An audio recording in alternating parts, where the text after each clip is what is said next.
Assalamualaikum warahmatullahi wabarakatuh. Thank you banget udah klik video ini and welcome back to my channel.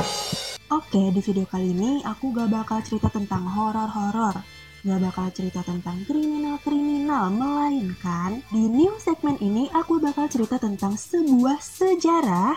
Jadi di channel aku, selain aku menyajikan video-video horror case, kriminal case, aku akan menambahkan satu segmen baru yaitu tentang sejarah. Jadi aku akan bercerita tentang budaya-budaya, sejarah-sejarah, ataupun peristiwa-peristiwa yang telah dilalui di masa lalu.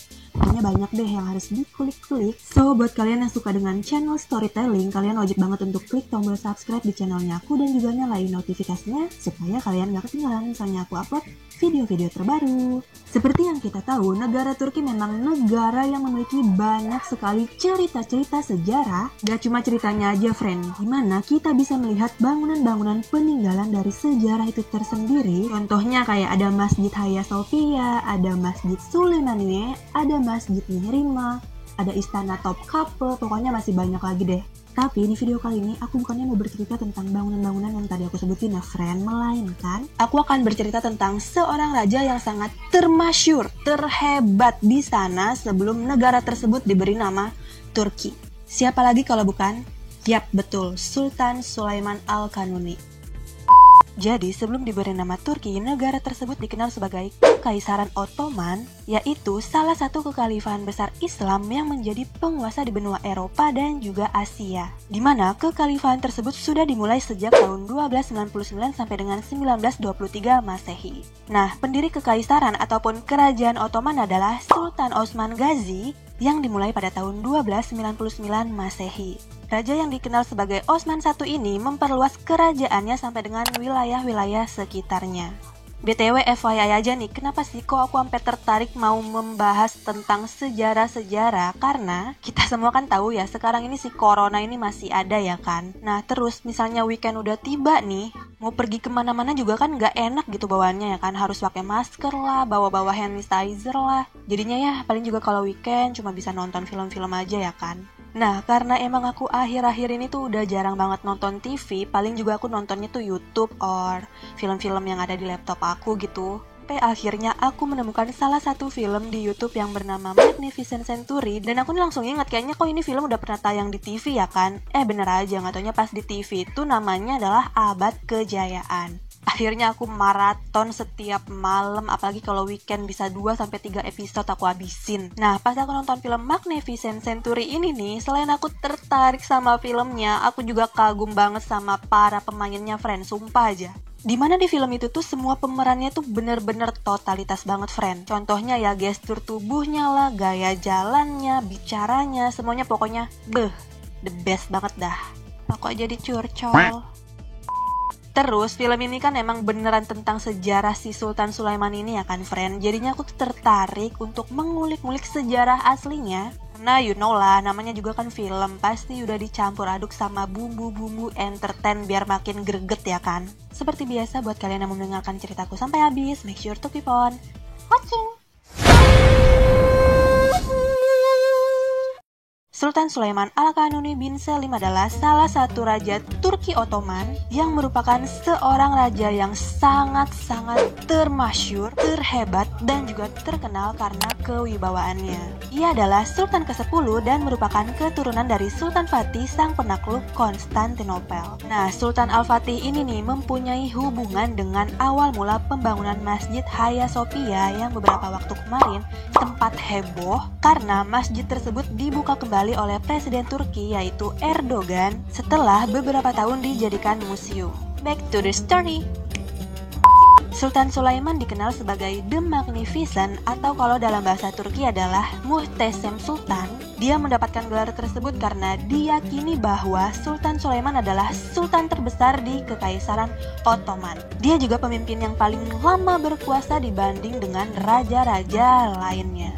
Sulaiman lahir diperkirakan pada tanggal 6 November 1494 di Trabzon, Turki. Ibunya adalah Valide Ayşe Hassah Sultan, sedangkan ayahnya adalah Yavuz Sultan Selim dari Daulah Utsmaniyah. Semenjak belia, Sultan Sulaiman mendapatkan pendidikan yang membuatnya sangat-sangat mencintai ilmu pengetahuan sastra. Dia sangat mencintai para ulama, para ahli fikih, dan juga para sastrawan.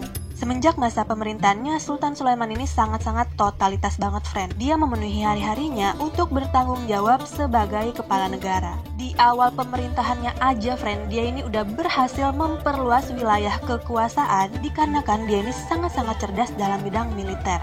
Nah, Sultan Sulaiman ini juga memiliki beberapa selir, friend, dimana 3 diantaranya adalah Gulfem Hatun, Mahidevran Sultan, dan Hurrem Sultan. Dari ketiga selirnya ini nih, yaitu yang namanya Hurrem Sultan, dia ini berhasil menaklukkan hati sang raja sampai si rajanya ini dibilang bucinnya si Hurrem Sultan, friend. So, di next video aku bakal coba usahain untuk membuat konten khusus si Hurrem Sultan ini ya, friend. Soalnya bagi aku si Hurrem Sultan ini sangat-sangat menarik untuk dibahas karena dia ini juga kontroversi dan sangat-sangat terkenal deh pada zaman itu. Sultan Sulaiman juga memiliki beberapa anak, yakni ada Sesade Mustafa, Sesade Mehmet, Sesade Selim, Sesade Bayazid, Sesade Abdullah, Sesade Cihangir, dan juga Putri Mihrimah. Pada masa pemerintahan Sultan Sulaiman terjadi beberapa kali perang hebat. Hal tersebut menjadikan wilayah kekuasaan Kerajaan Utsmani menjadi kian luas, yang mencapai benua Eropa, Asia, dan juga Afrika. Di kawasan benua Asia, Sultan Sulaiman ini menghadapi 3 kali peperangan besar di negara yang berakidah Syiah, yaitu Kerajaan Syafawi dari bangsa Persia.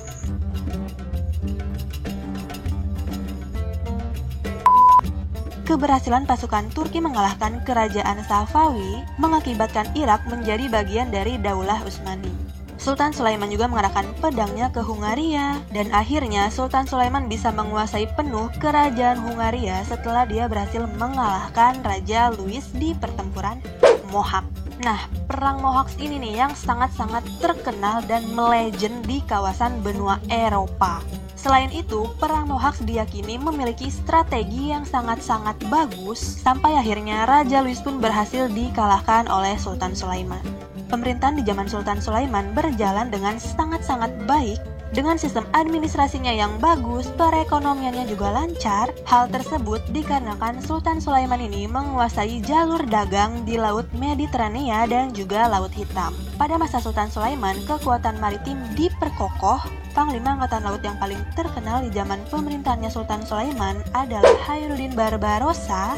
Dia adalah kapten yang paling terkuat di zaman itu yang menjaga wilayah kekuasaan Turki Utsmani dari serangan negara Portugal. Sultan Sulaiman juga mempercayakan Khairuddin Barbarossa untuk menghadapi serangan orang-orang Spanyol di Laut Mediterania. Saat itu juga Ottoman memiliki pangkalan laut di Kairo untuk mengontrol Laut Tengah, kemudian pangkalan laut di Yaman dengan kapal-kapal yang mencapai tanah Hindia bahkan sampai ke Aceh. Selain Khairuddin Barbarossa, kebesaran Sultan Sulaiman dalam memimpin juga dibantu oleh Pargali Ibrahim Pasha yang sangat-sangat cerdas dalam bidang politik dan juga militer. Jadi si Ibrahim Pasha ini ibaratnya tangan kanannya si Sultan Sulaiman, teman dekatnya Sultan Sulaiman, sekaligus juga Perdana Menteri Ottoman. Ibrahim menduduki posisi pentingnya tersebut dalam waktu yang cukup lama ya, friend, sampai akhirnya Sultan Sulaiman pun hilang kepercayaan terhadap Ibrahim Pasha, di mana Ibrahim Pasha ini dipercaya berulang kali mengkhianati sang sultan, sampai akhirnya Ibrahim Pasha ini ingin dipanggil sebagai Sultan Sarasker, di mana hal tersebut mengakibatkan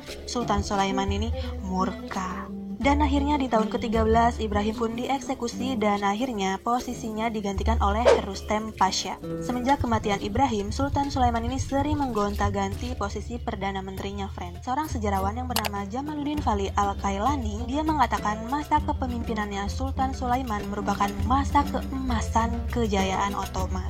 Karena pada masanya Turki Utsmani menjadi satu-satunya negara adidaya di muka bumi dan memiliki dominasi kekuasaan di Laut Mediterania. Sultan Sulaiman yang menjadi sosok pemimpin bangsa, dia juga sosok yang sangat mahir dalam bersyair, menulis kaligrafi, dan juga sosok yang sangat mencintai seni. Hal ini dibuktikan lewat dokumen-dokumen penggajian yang ditemukan menunjuk bahwa Sultan Sulaiman ini sangat mencintai para seniman. Seniman ataupun arsitek ulum yang paling terkenal pada saat itu adalah Sinan Pasha dan juga Mimar Sinan, di mana Sinan Pasha berperan besar dalam pembangunan kerajaan Turki Utsmani.